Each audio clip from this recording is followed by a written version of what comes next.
आज से चंद साल पहले चचा राहत इंदौरी ने क्या खूब फरमाया था, लगेगी आग तो आएंगे कई घर जद में, यहाँ पे सिर्फ हमारा मकान थोड़ी है।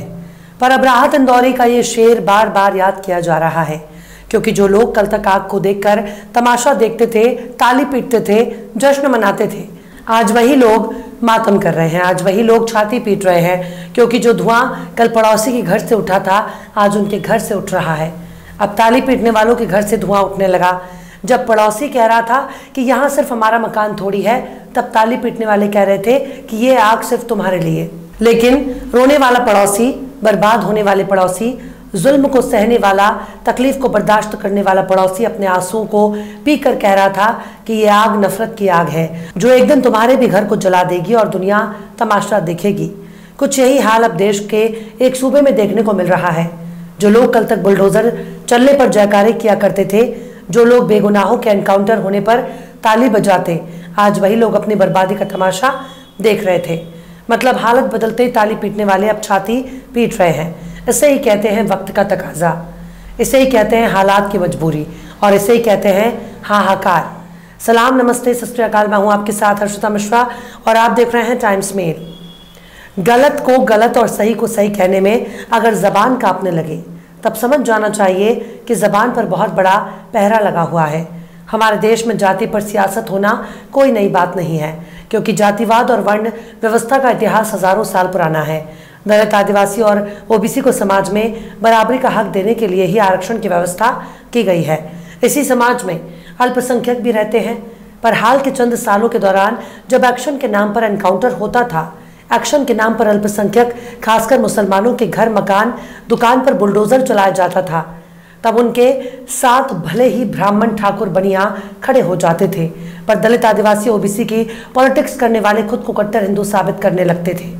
जबकि ब्राह्मण एक हिंदू होकर मुस्लिम समाज के साथ खड़ा हो जाता है, ठाकुर भी मुस्लिम समाज के साथ खड़ा हो जाता है, पर खुद को बहुजन कहने वाले, दलित, पिछड़े, आदिवासियों का नेता कहने वाले मौका आने पर खुद को सनातनी साबित करने में लग जाते हैं।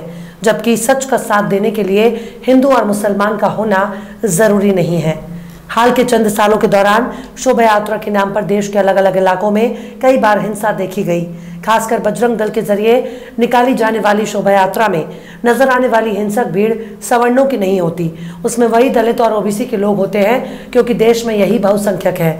खुद को स्वर्ण कहने वाला समाज तो चंद प्रतिशत ही है, पर जब गलत को गलत कहने की बात आती है, यही बहुसंख्यक समाज हिंदू बनकर ताली पीटने लगता है। मुसलमानों का वोट लेकर सरकार बनाने वाले नेता खुद को कट्टर हिंदू साबित करने में लग जाते हैं। यानी उनसे उम्मीद करनी ही बेकार है कि वो किसी मौके पर इंसाफ के साथ खड़े हो जाएं। पर अब लोगों को इंसाफ का मतलब समझ में आने लगा। इस वक्त पूरे देश में जय जयकार हो रही है। इस वक्त पूरे देश में उस कत्लेआम की चर्चा हो रही है जिस पर बड़े बड़े टीवी चैनल और बड़े बड़े राजनेता बात करने के लिए तैयार नहीं हैं। उत्तर प्रदेश के देवरिया में एक जमीनी तनाजे के बाद एक कत्ल होता है। उस कत्ल का बदला लेने के लिए 5 लोगों को मौत के घाट उतार दिया जाता है। एक तरह से पूरा परिवार ही मौत के घाट उतार दिया गया। पर सवाल है कि कानून कहाँ था? आंख के बदले आंख, हाथ के बदले हाथ और जान के बदले जान लेने का कानून तो केवल जंगल में होता है। तो क्या ये मान लिया जाए यूपी में जंगल राज है? अगर यही वारदात बिहार में हो जाए, राजस्थान में हो जाए, छत्तीसगढ़, कर्नाटक में हो जाए, तो पूरा मीडिया एक साथ झाल मंजीरा लेकर बैठ जाएगा। सब इसे जंगल राज करार देने लगते। पर जब मामला बीजेपी के सूबे में जंगल का कानून देखने को मिल रहा है, तब इसे जंगल राज कहने में जबान कांप रही है। देवरिया में जमीन मामले में एक तनाज के बाद यादव परिवार में एक शख्स को बेरहमी से कत्ल कर दिया जाता है, लेकिन यादव परिवार की एक तरफ से इसका बदला लेने के लिए ब्राह्मण परिवार के 5 लोगों को मार दिया जाता है। इसके बाद शुरू हो जाता है ब्राह्मण बनाम यादव की लड़ाई। बाकायदा एक विधायक इस घटना के बाद जातिवाद के बीज बोने में कोई कमी नहीं छोड़ते। ब्राह्मण परिवार का एक बेटा जिंदगी और मौत की लड़ाई लड़ रहा है। उसे अस्पताल में मिलने के लिए खुद मुख्यमंत्री जाते हैं, बड़े बड़े नेता, मंत्री, विधायक जाते हैं। पर ऐसी घटना सबसे पहले यादव परिवार के साथ हुई, पर उनके परिवार से मिलने वाले लोग नदारद हैं। अब यादव परिवार उनके खिलाफ एक तरफा कार्रवाई का इल्जाम लगा रहा है। अब इस हत्याकांड को यादव बनाम ब्राह्मण के तौर पर पेश किया जा रहा है, इसे ओबीसी बनाम सवर्ण के तौर पर पेश किया जा रहा है। अब इसे हिंदू बनाम हिंदू के तौर पर पेश नहीं किया जा रहा। मतलब जब मामला मुसलमान से जुड़ा होता था तब यादव भी खुद को हिंदू कहने लगते थे, लेकिन अब जब एक्शन होने लगा तब यादव परिवार कह रहा है कि पूरा का पूरा सरकारी अमला उनके खिलाफ है और एक तरफा कार्रवाई कर रहा है। सरकार के मंत्री और बीजेपी के विधायक भी ब्राह्मण परिवार के साथ खड़े नजर आ रहे हैं। पर सबसे बड़ा सवाल है कि अगर जाति के आधार पर सत्ता पक्ष के नेता ब्राह्मण परिवार के साथ खड़े हैं तो फिर तो यादव परिवार अकेला क्यों खड़ा है। उसी यूपी में अखिलेश यादव और उनके परिवार ने बरसों तक राज किया, मायावती ने राज किया, कई ओबीसी और दलित नेता यूपी में राजनीति करते हैं।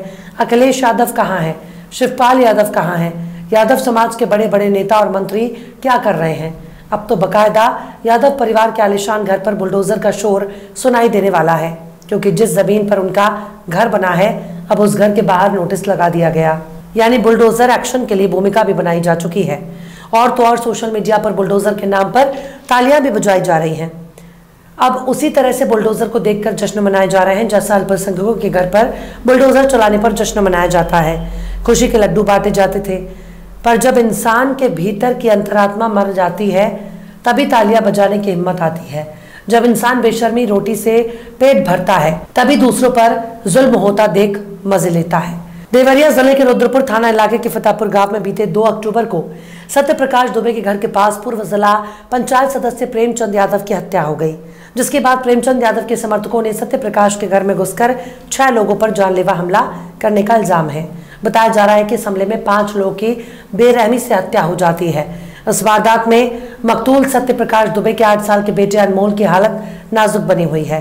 उसे इलाज के लिए गोरखपुर के मेडिकल कॉलेज में भर्ती कराया गया। यूपी के मुख्यमंत्री ने अस्पताल जाकर उसका हालचाल लिया। हालांकि इस हत्याकांड के बाद मकतूल प्रेमचंद यादव के घर पर राजस्व विभाग ने नोटिस लगा दिया है। नोटिस में कहा गया है कि प्रेमचंद यादव का मकान सरकारी जमीन पर बना हुआ है। ऐसे में इस कार्रवाई पर सबसे बड़ा सवाल उठ रहा है कि सबसे पहले तो यादव परिवार के सदस्य की हत्या हुई, तो क्या ऐसा ही नोटिस दुबे परिवार के लिए जारी किया गया है या नहीं? अगर प्रेमचंद यादव की हत्या न हुई होती तो दुबे परिवार की हत्या भी ना होती, यानी शुरुआत दुबे परिवार ने की थी। क्या प्रशासन दुबे परिवार की प्रॉपर्टी की जांच करेगा या फिर केवल यादव परिवार के मकान बुलडोजर चलेगा? अक्सर एक्शन के नाम पर आरोपी के घर को अवैध अतिक्रमण बताकर गिरा दिया जाता है, जबकि इस मामले में आरोपी दोनों तरफ है। अगर आरोपी का घर अवैध तरीके से सरकारी जमीन पर बनाया गया तो जब इसे बनाया जा रहा था तब क्या प्रशासन गाजा फूंक कर सो रहा था? तब क्यों नहीं एक्शन लिया गया? हमेशा दूसरे लोगों को खुश करने के लिए बुलडोजर चलाने का इल्जाम लगता रहता है ताकि उन लोगों को खुश किया जा सके जो दूसरे के घर मकान जलते देखकर ताली बजाते हैं। वहीं देवरिया हत्याकांड में दोनों पक्षों ने एक दूसरे पर मामला दर्ज कराया। वहीं अब दुबे परिवार की बात की जाए तो उनकी तरफ एनकाउंटर की मांग हो रही है।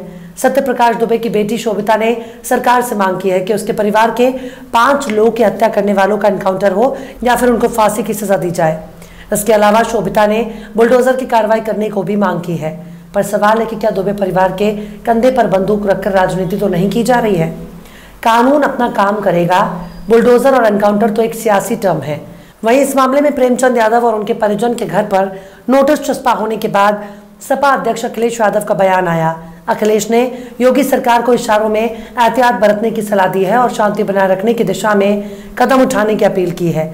शिवपाल यादव ने इस घटना को दुख जाहिर किया और कहा कि जब इस घटना स्थल पर जाएंगे तो दोनों पीड़ित परिवारों से मुलाकात करेंगे।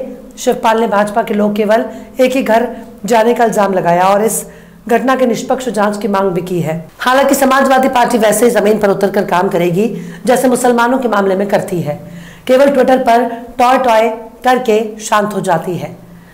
सड़क पर ना तो कभी धरना देती है, ना ही संसद में आवाज बुलंद करती है।